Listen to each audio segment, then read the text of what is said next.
Hell's Angels didn't recognize Ozzy Osbourne and thought he was an easy target. Picture this. In one of America's most isolated regions, a quiet gas station stands alone. Dust, silence, and the low hum of desert wind. Suddenly, the sound of Harley-Davidson engines approaches. No one there realized that what was coming would turn into one of rock history's most memorable moments. And the surprising part? The Hells Angels had absolutely no idea who they were about to run into. In the middle of the Arizona desert, at an old station along Route 66, the time was 3 p.m.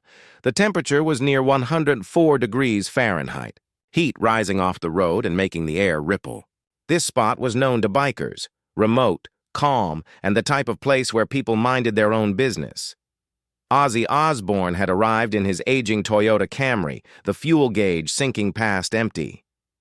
His map showed the next gas stop more than 80 miles away. At 75 years old, the rock icon never imagined he'd end up in a situation like this when he started his drive. After a tiring disagreement with Sharon, he left to get some space and clear his thoughts. "Ozzy, you're 75 now. You can't just wander off like this," Sharon had warned. But Ozzy stayed firm. "Sharon, I'm still my own man. Sometimes I need quiet." He wore faded jeans, a worn Black Sabbath shirt, and a loose baseball cap. His sunglasses helped him stay unnoticed. At least, that was the plan. As he filled his tank, the distant growl of motorcycles grew louder. First one, then another, then several more. 10. Hells Angels bikers pulled in, wearing their classic black leather vests. Most looked to be in their 40s to 60s, long hair, heavy beards, tattoo-covered arms, and an overall "don't bother us" presence. Their leader, a man known as Tank, stepped off his bike. Mid-50s, about 6'3", broad build. Even standing still, he gave off a strong, commanding vibe. None of them recognized the quiet man at the pump. "What's going on here?" Tank muttered, glancing at Ozzy's car. "What's this, a grandpa car?" The group chuckled. To them, an old Japanese sedan symbolized weakness, not real biker energy. Ozzy glanced up but didn't react. He calmly continued fueling, as though he hadn't heard anything. That calmness made the group even more curious. People either ran when they saw them or froze with fear. This man was different. "Hey, Grandpa," Tank called, his voice carrying across the gas station. "What are you doing here? You lost or something?" Laughter followed. "Maybe we should give you a lift home. Your family must be worried." Beside Tank stood a scarred man of about 45, known as Razor. He added, "But first, give us a show. Right, boys?" The others nodded, amused and ready for whatever came next. They had no idea the real show was about to begin. The pump clicked off. Ozzy replaced his fuel cap deliberately, his movements composed, as if he'd handled situations like this before. Most people would panic, run, or call the police. Ozzy Osbourne did none of that. Decades on stage had taught him how to face every kind of crowd, from the loudest hecklers to the quietest listeners. He walked toward them and spoke in his familiar Birmingham accent. "Entertainment. Interesting choice of words. I wonder if we mean the same thing, mates." Tank frowned. There was something about the older man's attitude, not fear, but an odd calm. His voice also rang a bell, though Tank couldn't place it. "Who the hell are you?" Tank demanded, his voice betraying a hint of uncertainty.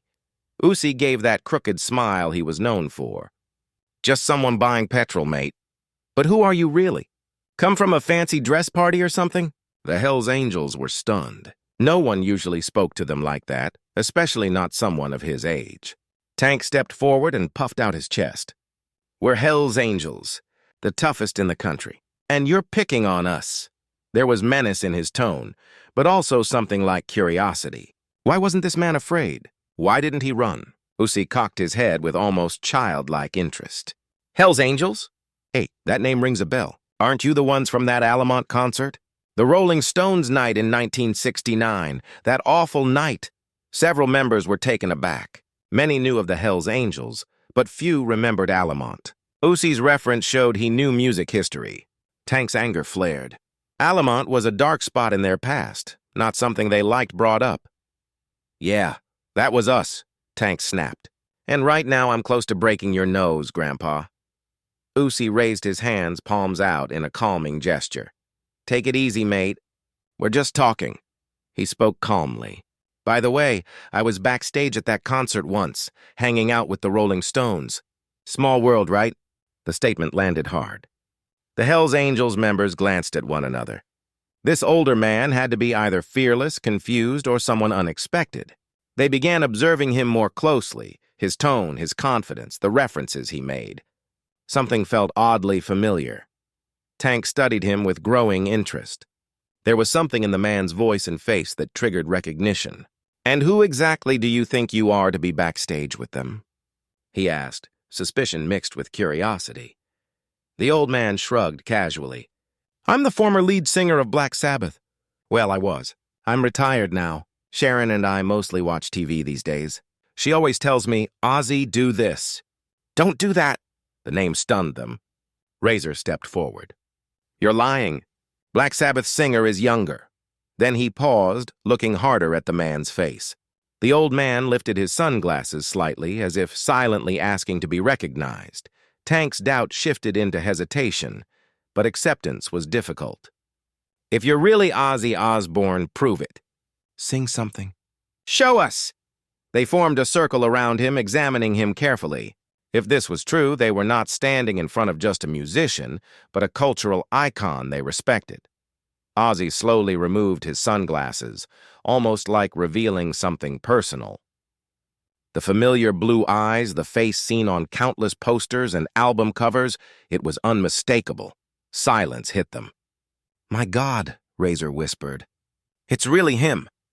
Tank stared, speechless. "No way, you're actually Ozzy Osbourne?" "Yes, that's me," the old man said, sounding more relaxed now. "The guy who wrote Paranoid, bit a bat's head off, and nearly ruined things with Sharon? At least that's what the media says." He winked. "I wasn't trying to hurt her. I was just completely out of it. But she forgave me. Been married 42 years. They still stood frozen. Tank leaned in slightly, almost humbled. "Mr. Osbourne, we didn't recognize you. We're truly sorry." The others lowered their heads as well.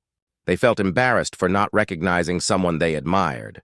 Ozzy lifted his hand to stop them. "Tank, right?" "Don't worry about it. I always dress like this. Sharon keeps telling me to dress properly, but I prefer being comfortable. Besides, you were just doing your job. Hell's Angels are supposed to look tough, aren't they? I've lived through so much that not much scares me now." The group loosened up, curiosity replacing tension. Then laughter broke out among them, and the mood shifted to respect. Razor stepped forward. "Mr. Osbourne, I must have listened to Paranoid 1,000 times growing up. It shaped my life, especially War Pigs. It captured everything we felt during the Vietnam era." Tank added, "Iron Man made me fall in love with rock. And now you're here in front of us. A real legend." Ozzy smiled. "When we wrote Iron Man, we didn't imagine it would become this big. I remember hearing Tony Iommi's riff and thinking it would be something, but not like this. We wrote it in 1970. I was 21. Now I'm 75, and people still sing it everywhere. They didn't want to ruin the moment, but questions were forming fast." "Mr. Osbourne," Tank began, his tone full of respect. Is there anything we can do for you?" one of them asked. "We could escort you, provide security, whatever you need." Ozzy shook his head. "No, mate. I just want to fill up and be on my way." He stopped for a moment, glancing at the group. The Hells Angels members looked almost excited, like children meeting a hero. "But," he continued, "it's quiet out here and I was feeling a bit alone. Sharon and I argued earlier, so I just needed some peace. If you lads want to chat for a bit, I don't mind." The bikers were thrilled. The legendary Ozzy Osbourne wanted to sit and talk with them. They arranged themselves in a semicircle outside the gas station, as though gathered around a campfire. Ozzy sat right with them, relaxed and without hesitation. "So," he began in his familiar voice, "tell me what it's really like being Hell's Angels. I've always been curious. The media shows you in a bad light, but I want to hear it directly from you." Tank started talking about freedom, loyalty, and the unwritten rules of the road. "We're more like a family than anything else. We support each other and stand together when things get tough." Ozzy nodded, listening closely. "It's similar in the rock world. On tour, backstage, even if we argue sometimes, we end up looking out for one another. That bond matters." Razor leaned forward. So that bat story, was it actually real? Ozzy chuckled. Ah, yes, that story. It happened, but it wasn't intentional. It was Des Moines, 1982. Fans usually threw fake bats on stage. That night, someone tossed a real one, already dead. With all the chaos, I didn't realize. Then I had to get rabies shots afterward. The group laughed loudly. And Sharon told me I was completely mad, Ozzy added. She was right. As they continued talking, a surprising connection formed. Despite coming from different worlds, they understood each other. Ozzy recognized their search for freedom. He had chased the same thing through music, breaking norms and creating his own path. The Hells Angels saw part of themselves in Ozzy's refusal to conform and his independence. Mr. Osbourne, said a 35-year-old biker known as Snake, "May I say something? Your relationship with Sharon always inspires me. You both went through so much, scandals, addiction, illness, yet you stayed together. You fought through it as a team." Ozzy's expression softened. "Without Sharon, I'd have been gone long ago. She protected me from myself. Even at my worst, she stayed. Marriage is difficult, especially ours, but with the right person, it's worth the effort. She's my wife, my manager, and my closest friend." His voice wavered slightly. Tank nodded. "We're like that too. We stick by each other. Good days, bad days, all of it." "Exactly," Ozzy agreed. Music was the same. Black Sabbath, Tony, Geezer, Bill. We argued for decades sometimes, but we were still family. We still talk. We still care. Night had fully settled, yet the group remained there, deep in conversation. Eventually, it was time to part ways, though no one wanted to end the moment. Tank finally stood. "Mr. Osbourne, that evening held a special meaning for us. Meeting you and talking with you became one of the most memorable moments of our lives." The others agreed. Yes, it truly was an unforgettable night. Ozzy stood up as well. "I feel the same, gentlemen. You're genuinely good people. I must admit I had assumptions before this, but I was mistaken. The media often portrays you negatively, yet in reality you're very different." This honest admission made the Hells Angels members extremely pleased. Tank reached into his pocket and pulled out a Hells Angels patch. "This is for you. You're now an honorary member." The patch was handmade, featuring a skull and angel wings. Ozzy accepted it, his eyes slightly emotional. "This means a lot." "Thank you. I'll always carry it with me." Then he took something from his own pocket, an old, slightly worn concert ticket. "This is for you. It's from the first Black Sabbath concert in 1970 at Birmingham Town Hall. I've kept it for luck." The Hells Angels members were deeply moved. They were holding a historic piece of rock culture. Razor responded, "We'll take very good care of this, Mr. Osbourne. We'll frame it and place it in our clubhouse." Tank added, "And we'll tell our grandchildren about this evening, how we became friends with Ozzy Osbourne. No one will believe us. Who would think Hells Angels sat and talked with Ozzy in the desert?" Ozzy smiled. "Life brings surprising moments. I didn't expect something like this when I woke up today." The Hells Angels then accompanied Ozzy to the gas station exit. Their motorcycles formed a protective line around his car, as if they were escorting someone important. Ozzy lowered his window. "Safe travels, my friends. Take care, and if you ever need anything, call me." "We're friends now," Tank replied. "You too, Mr. Osbourne, and remember, you're part of the Hells Angels family now. Our door is always open." It was an emotional farewell. The next day, when he told Sharon about it, she listened with surprise. "Ozzy, did you actually become friends with the Hells Angels?" Then she laughed. "Of course you did. You can become friends with anyone." Ozzy smiled. "Sharon, sometimes the strongest friendships come from unexpected places. Those men showed me that appearance means nothing. What matters is what's inside." Sharon hugged him. "You've always been like that. You see the good in people. That's why I love you." This story also became well known in the Hells Angels community. Tank and his friends shared the memory of that night with Ozzy whenever they could. Photos of the patch and the concert ticket spread across social media.